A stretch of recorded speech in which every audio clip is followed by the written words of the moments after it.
Thanks for coming. Obviously, football's upon us. It's an exciting time. Appreciate you guys being here and covering the program. Like always, it's a big deal. The start of football, the start of fall. We've had a great summer. The summer's been busy. Vacation, for myself, wasn't business as usual. It was more stop and go. We made 5 new hires. Derek Lucan from Weber State is now our director of football operations. I think that's a big deal. Kind of become my right-hand man, with schedules and getting information out and a connection for you guys. Pat Lilly, comes to us from Valdosta State. He'll help in recruiting. Zach Winter, new video coordinator from Central Michigan. His role is huge, and he's being tested right now, and he's answering the bell. Nate Thesis, director of equipment. So happy for Nathan Borhart. BJ has moved on to a different role over here in the shack, and I'm excited for him. And Trisha Shannon, our associate athletic trainer, comes to us from our soccer program here, and she's, quite frankly, it's been impressive. Just her laying down the foundation of expectations and things like that in the training facility. She's done a really good job. We're in a new era again. Sideline technology. And so over the summer, I had multiple Zooms that, had to occur of how this is going to work and how we're going to be able to use it. Yesterday was actually our first practice that we had the sideline tablets going and things like that. I'm excited about it and at the same time concerned. We don't need distractions during practice, but any time that the quarterback can get over and kind of see some plays, it's not just the pictures like the NFL, they're actual videotape.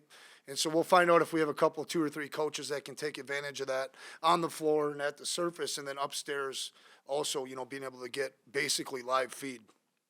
Summer camps in recruiting, it's been well documented. I actually appreciate all your guys' hard work and trying to stay up with us because it was fast and furious. It was aggressive, but it was unbelievably productive. I've said it a couple times now, but the city of Fargo, our community, all the great restaurants we have, really answered the bell. Shields was huge for us, the people getting to see that they can buy gear and those kind of things. Recruiting was really productive and the schedule was tough. As well as we've done with our summer camps and as productive as those things have been from a football standpoint, we sandwiched in the middle official visits, and that was really productive for us. Coaching staff had a moment, 3 weeks to get away for vacation. Staff has come back ready to coach, ready to mentor, ready to lead. Excited. I'm excited about this staff for a couple of reasons. There's a great combination of knowledge and experience with who we're going to be and what North Dakota State football is. And then there's some new perspective and some new energy and unbelievable talent. And I think about Will Johnson and Devin Kleiman and those guys in the interview process and some of the questions you guys answered. Those guys are talented guys, and I'm excited that they're here. We've had 3 working days for camp right now. Today's our first off day as far as no physical activity. Our guys have been competitive, they've been improvement driven, and they've been tough as hell every day. And there's been wins and losses on both sides. I know the media was able to be at practice yesterday, and that's what we're looking for, right, from a defensive standpoint. It was actually pretty impressive. Our focus from our players and our coaches, the intent is there. There's no doubt about that. The guys have shown up with an unbelievable want to be coached and to get better. I'm excited about today. I really am, to just be able to get here and sit here and answer some of your questions and concerns, and hopefully I can do a great job. The staff had its first chance to talk personnel today, so hopefully I can answer some of the personnel questions a little better. First off day administrative stuff, had an unbelievable meeting with the Green and Gold Collective today. And it looks like that we're going to be able to start really working towards some of our goals with our plan of earn it, retain, and those kind of things for fall camp. And we got a target set for that, and I know they're working hard. Really pleased with the direction that's headed. To be able to get some pocket change into every returning player is a big deal. And we continue to need that support, and really, really excited about that as well. With that being said, super excited for you guys to get a chance to meet these younger players on the team out there today. Please hit them up and get to know them. We've got a bunch of good kids on this team, hardworking guys. With that, I'll open it up for questions.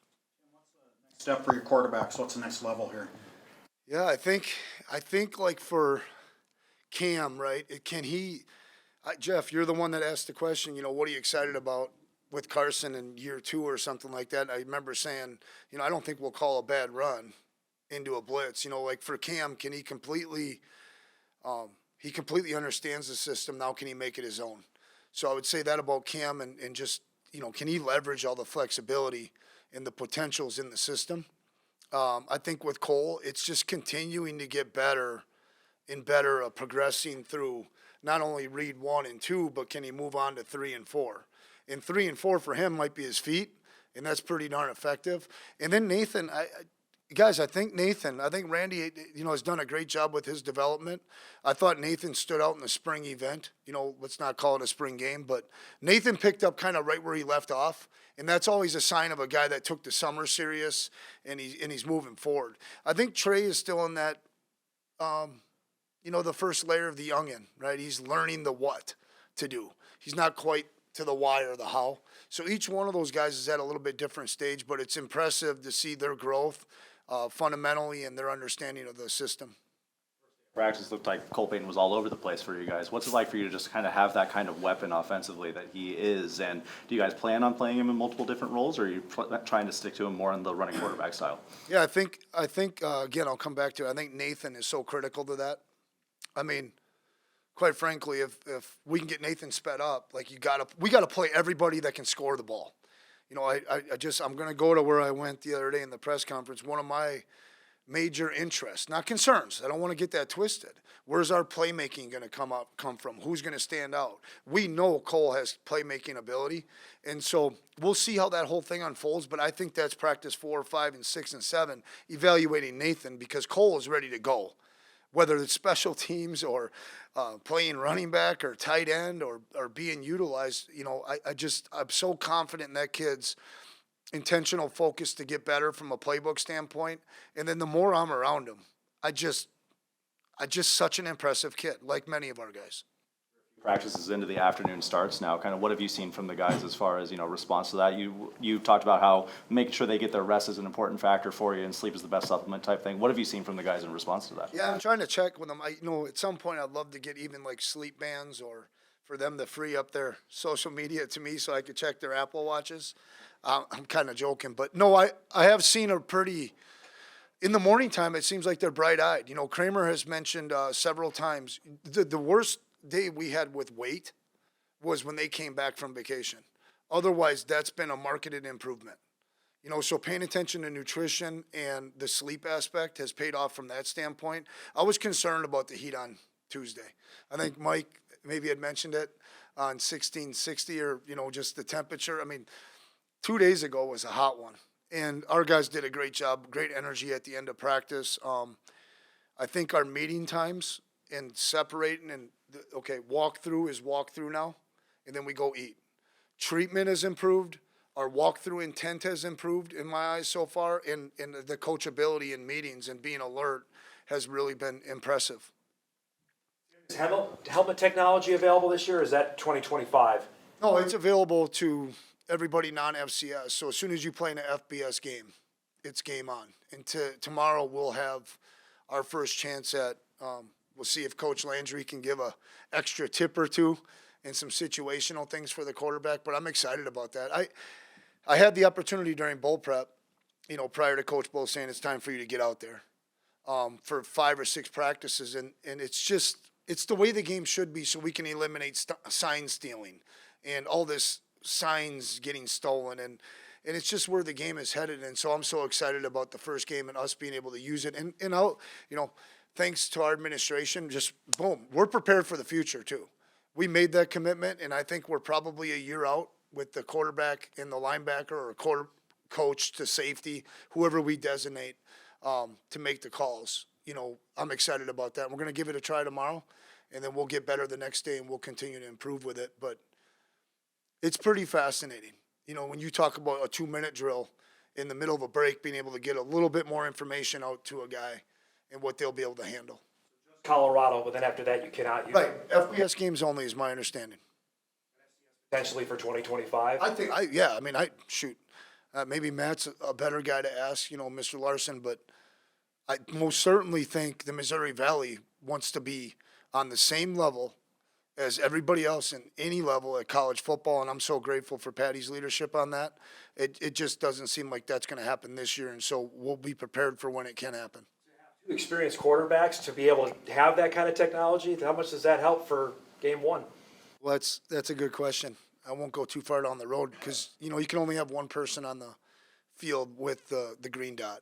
And so our experience at kicker, the competition we have at punter, and the experience we have at quarterback, the experience at linebacker, the list goes on and on, is always beneficial. But for quarterbacks and kickers, those big moments, right? Will they make the play or not is really a positive for us. We got to find a way to leverage it. The offensive line so far, I know that there's still some reshuffling to do, and you said you weren't too nervous about that going into the Yeah, start of good, the year. bad, and ugly. And I would say, that probably mirrors with a defense like this or some of the defenses I've seen in the last 7 years. I think we're on track.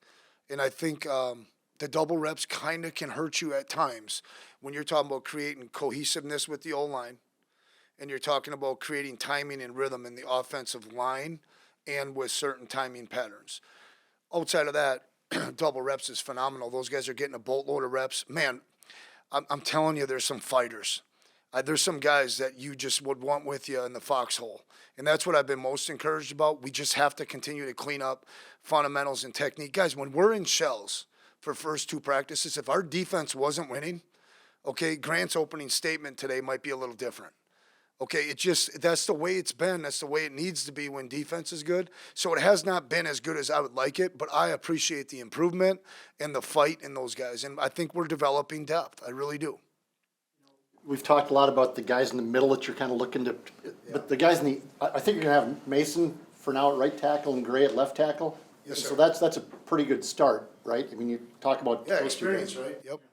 Yeah, Mason has been solid out there. Mason hasn't played football for 7 or 8 months, right? So, there's some of that he's got to shake off some rust. But I think the combination of Mason and Rock and their relationship and their communication skills, okay, if we could get that solidified, potentially, right, then Gray has been solid. I mean, I think Gray's a pretty, and congratulations to my guy Werfs, right? It's a pretty big contract. But Gray's been just really remarkable, his intentional attention to detail. And so Jack Lewinsky, Ampey, Fraley, Hayden, Nate, and Lockerbie are just in a dogfight for 2 spots. If we were to make me answer that question today. We've seen from Cole, on Tuesday, he talked about being a leader for this defense, especially since he can't practice as much. What have you seen from your fifth year, players and seniors as they're, leading this young group? Pretty cool moment yesterday. Really cool moment yesterday, and I hope Grant finds a way to talk about it. But our spirit and our energy and our passion, we had Clint Jelstead talk to the team last night. And he just Code Green is just how do these guys just keep coming at you? And it's a swarm, and it's energy, and it's enthusiasm. And yesterday, it was 24 periods of that. And I think now we've changed the standard to what this is going to look like in 24. And so from a leadership standpoint, outstanding.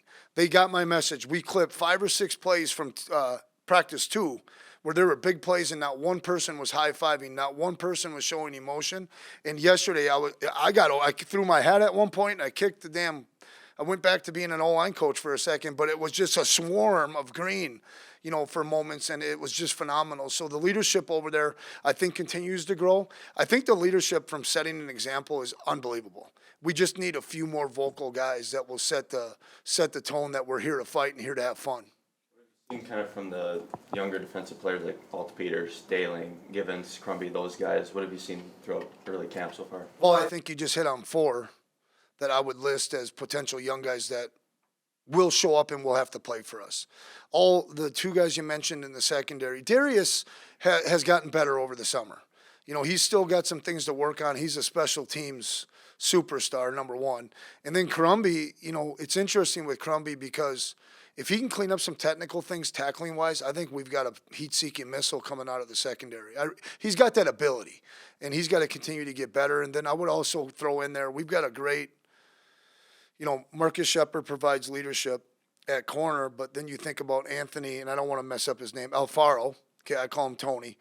And then Jaquise and Duffy are, I mean, all of a sudden we got a little bit of depth there. They got a great battle going on. Alta-Peter and Staling, I know there's been years here that they would be starting caliber type players. Alta-Peter had a really good, what I would call a teammate play yesterday that just exemplifies what we're trying to get done defensively. You know, he set the edge on the thing, and then Zen just ran down the line against Cole Payton. Okay, on a zone read that was there, and I think we gained a yard or two. And that's just, I think we're moving in the right direction defensively. How does Hunter Zenzen look, you know, coming back from missing all last year? Grant's probably better to answer. A night and day. He's flashed 3 or 4 times. He's rushing with not only power and leveraging all the God-given athleticism. Better. I mentioned the other day, I think DN, all of a sudden, I think we're starting to look at, there's some real competition, like who's going to be 3 or 4. Maybe that's a weekly battle. He's looked good, and I really have an appreciation for that kid. Finding some of the younger guys that are going to have to make some plays for you guys later in the year. How, I know it's still early in camp, but how important is this stretch of the year for finding those young guys that you can identify as someone that you can rely on a little bit later? Yeah, no, Mike made me work harder the other day when, you know, he asked some questions about some young guys, and I didn't really have some answers. We did that. Marty Brown. I mean, this is critical because if it takes 10 days, in my experience, it just ain't going to happen. The best example I could give you off the top of my head, because he's coming to speak from Wapaton, is Ryan Smith. If we think back to beating Kansas, Ryan Smith was the punt returner. We never would have put him out there if he wasn't making plays on practices 3 and 4 and 5. R.J. Urzendowski was leading the team in catches and had 0 drops on days 3, 4, and 5. And so there's been some real signs there. Marty Brown, Bryce Lance, you guys are familiar with, but he might be taking the step that we need. I mean, he's been impressive. Nathan Hayes, I mentioned, right? I think Ryan Jones. Ryan Jones had a great interception, a great interception on a difficult play, and he made it look fairly easy, you know. And so young guys that have been impressive that I don't know if they'll make a difference or not, but Jackson Williams from Omaha, receiver, has the movement skills, has the toughness, has the intent to get better here quickly. And then Isaiah St. Romain has been, what a personality. And we need this on that team. We need characters. We need personality that stay within the framework of the team concept, right? But he's been impressive. And I also would say Peter Hugo has flashed on special teams, and his movement, he won't be ready to play linebacker, right? But his movement skills and his speed would suggest he can maybe help us on special teams and do some things that way. And I've been impressed. Matt Entz did a good job with the recruiting class. The offensive line, the freshman kids, Tasted, Stummis is tough. I mean, 242 pounds, and he's going in there. He fits his pads, and he's not afraid. Like, this guy's going to be a good player. And Coy Okeson's doing a really good job, and even the walk-on kid is really done a nice job. The freshman group, my hat goes off to Matt Entz again, and I know a lot of head coaches won't do that, guys, and I'm not. That's just who I am. He did a great job with the recruiting class. Your offensive line, at least the 5 guys you want to try out for Colorado, 10 days out, week out, what do you think? Gosh, 4 months ago would have been great. I know, because here, you know, it's a great question, right? And I'm excited to answer it. I think now we've raised the bar till we got this picture from 2021. 9 guys in the frame were NFL rosters. Okay, we're going to work to get there to where all 11 are on NFL rosters. But that old line was so special, right? Like, going into the season, we knew who the 5 or 6, 7 guys were going to play. Hell, I think one of them might have been an extra tight end, and he's playing in however that shook out. Yeah, yesterday, to be honest. But I think our first scrimmage is going to be critical, right? I think tomorrow's putt period, you know, when we go pass under pressure, if you guys were there early yesterday, that pass under pressure drill, that's the closest thing we can get to simulating real-life action. And those drills and who can handle a bull rush when it's Eli Mozart, you know, who can shut it down, make them counter, is so critical. I hope to go into it with 7 guys we believe can play. And if it takes us rotating 6 and 7 in the first couple, 2-3 weeks, the preseason, then we come away from it, okay, these are our starters, these are the guys that are playing, so be it. But I think we got to get that cleaned up as quickly as possible. You love the kids, right? You like the guys. It's just, again, I'm interested to see where our playmaking comes from. Marty Brown's been impressive. TK's gotten better. He's physically better. He had a great summer. Brady Wavernick's doing a good job. BK's leading the group. He's doing a tremendous job. And so we'll see how that all shakes out as far as where the carries go. I actually think that'll take longer, maybe a game or two to see who the horse is before the O-line.